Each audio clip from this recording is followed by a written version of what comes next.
जय श्री कृष्ण, राधे राधे। आज जैसे मैंने आप सबको बोला था कि मैं स्टार्ट करने जाऊंगी गीता, तो आज मैं कर रही हूँ अपनी गीता स्टार्ट। तो आज मैं श्रीमद् भगवत गीता का फर्स्ट श्लोक स्टार्ट करूँगी। सबसे पहले पता क्या है, आप श्रीमद् भगवत गीता का पहले हमें मतलब भी पता होना चाहिए, फिर हम आगे बढ़ते हैं। इसका मतलब होता है भगवत गीता का, जो श्री कृष्ण जी ने, भगवान श्री कृष्ण जी ने गीत गाया ना, उसी को हम बोलते हैं भगवत गीता। आपको पता है ये कहाँ से आई है? सबने महाभारत सुनी हुई है। महाभारत में जो श्री कृष्ण जी ने ना अर्जुन जी को जो कुछ भी बताया, वहाँ पे जो सिखाया, जो प्रॉब्लम्स अर्जुन जी को आ रही थी, उन सारों के जवाब आजकल हमारी लाइफ में चल रहे हैं। तो वो जवाब श्री कृष्ण जी ने पूरी गीता में दिए हैं। तो आपकी लाइफ में भी अगर कोई प्रॉब्लम है, जो श्लोक में जो बात चल रही है ना, वो धृतराष्ट्र की है। वो सिर्फ एक ही बार सवाल करेंगे और उनका पहले श्लोक में ही उनका नाम आएगा। उसके बाद आगे चलते चलते मैं आपको बताऊंगी कि 574 बार जो बात की कि यह श्री कृष्ण जी ने हमें मतलब श्लोक बोले हैं, और 84 बोले हैं अर्जुन जी ने, उसमें से 41 है संजय के, और एक ही जो श्लोक है ना जो अभी मैं पढ़ने जा रही हूँ, वो धृतराष्ट्र से रिलेट करता है। चलिए स्टार्ट करते हैं हम भगवत गीता। तो वही धृतराष्ट्रे वाच धर्मक्षेत्रे कुरुक्षेत्रे संविता युयुत्सवा मामका पांडवश्च वै किम कुर्वत संजय।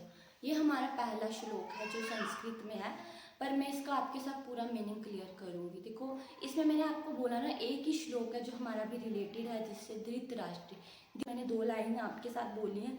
उसमें धृतराष्ट्र संजय को बोल रहे हैं कि वहाँ जो मेरी सेना, मेरे बच्चे कौरव और जो पांडव के पुत्र हैं, देखो अब वो रिलेशन उन दोनों बाई का ही बेटे हैं, पर वो उनको किस पांडव के बच्चे, देखो हम आजकल भी यही चल रहा है, ये तेरे बच्चे, ये मेरे बच्चे, तो उस तरह से उनको मेंशन कर रहे हैं कि पांडव के बच्चे और मेरे बच्चे जो वहाँ युद्ध क्षेत्र में खड़े हैं। तो बताओ कि वहाँ की स्थिति क्या है, वहाँ पे क्या चल रहा है। अब ऑब्वियस सी बात है, अगर कोई जिसने खुद ही युद्ध का इतना वो सारा रचा हुआ है खेल, और वही पूछ रहा है कि वहाँ क्या चल रहा है, पता है कि युद्ध करने गए हैं तो युद्ध में युद्ध ही होगा, तो वो इसके पीछे भी एक डीप मीनिंग है। डीप मीनिंग क्या है कि देखो, जो धृतराष्ट्र है ना, पहले जो हम धृतराष्ट्र का मतलब समझते हैं। धृतराष्ट्र का मतलब, धृत्य मतलब होता है कि आपका किसी की चीज़ के साथ अटैचमेंट, और राष्ट्र आपको पता है नेशन।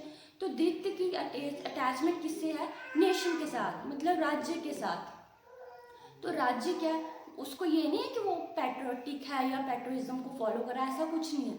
बस उसको अपने थ्रोन से प्यार है, उसको अपनी गद्दी से प्यार है। तो यही आजकल जो भी देखो आप, सब कुछ यही कुछ चल रहा है दुनिया में, कि हमें अपनी गद्दी के बारे में ही सोचना पड़ता है, ना कि दुनिया की प्रॉब्लम्स के बारे में हम सोचते हैं। पहला तो उसको अपना ये डर था कि अगर देखो, एक तो वो सोच रहा कि युधिष्ठिर वहाँ पे मतलब धर्मराज है। युधिष्ठिर ने क्या किया, पूरी लाइफ टाइम उन्होंने अपनी ज़िंदगी में सिर्फ धर्म को फॉलो किया। तो वही है कि वो धर्म को फॉलो करें, और वो धर्मराज है। उसको ये है कि अगर धर्म क्षेत्र में युद्ध हो रहा है, धर्म को लेके हो रहा है, तो जीत तो युधिष्ठिर की होगी, क्योंकि युधिष्ठिर खुद ही धर्मराजा है। तो यही बातें हैं कि जिससे क्या है, धृतराष्ट्र को डर लग रहा है कि मैं हार जाऊंगा। पहला दिमाग में उसके ये आ रहा है कि मैं हार जाऊंगा और मुझे दुनिया का या मतलब मेरे को हटा दिया जाएगा। वही बात अपनी गद्दी के लिए वो मतलब ये सोच रहा है कि मैं हार जाऊंगा और मेरी गद्दी मेरे से छीन जाएगी, धृतराष्ट्र उसका राज्य उससे छीन जाएगा। या तो वो उससे पूछ रहा है कि ये ना उन दोनों में सुलह हो जाए, पांडव और कौरव में सुलह होगी, फिर भी उसको क्या होगा, आधी दुनिया का राजा बनाया जाएगा। तो वो भी उसको डर है, और वो एक तरफ से उसको डर है कि युधिष्ठिर ना जीत जाए, क्योंकि युधिष्ठिर ने क्या किया, अपनी पूरी जिंदगी में क्या किया, धर्म को फॉलो किया। जो लोग धर्म को फॉलो करते हैं, भगवान उन्हीं के साथ होते हैं। चीज़ें तो ये उनको डर लग रहा है। तीसरी चीज़ है कि तेरा मेरा, ये तेरी चीज़ है, मतलब वो अपने भाई के बेटों को बोला, वो उसके बेटे हैं, और ये कौरव से उसके बेटे हैं। बल्कि ये है कि आप सबका रिलेशन है तो आप एक ही हो। तो दुनिया में आजकल भी यही कुछ चल रहा है, ये तेरा है, ये मेरा है, ये तेरा बेडरूम, ये मेरा बेडरूम, ये तेरा, ये तेरी कंट्री, ये मेरी कंट्री, ये तेरी स्टेट, ये तेरी सिटी, मतलब ये तेरा मेरा जो जिंदगी में चल रहा है ना, हमें यही निकालना है। तो यही धृतराष्ट्र के भी मन में चल रहा है। तो इसी वजह से देखो, जिंदगी में ना जो ये तेरा मेरा चलता है ना, तो ये चीज़ें हमारे दिमाग में घुस के यही युद्ध का कारण बनती है।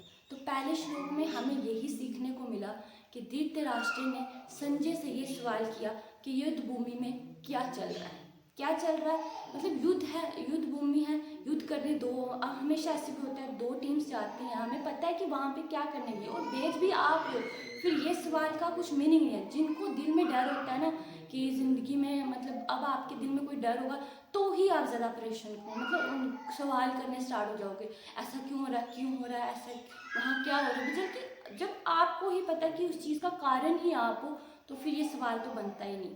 तो ये था श्रीमद् भागवत गीता के पहले अध्याय का पहला श्लोक का वर्णन मेरी तरफ से। राधे राधे, जय श्री कृष्ण।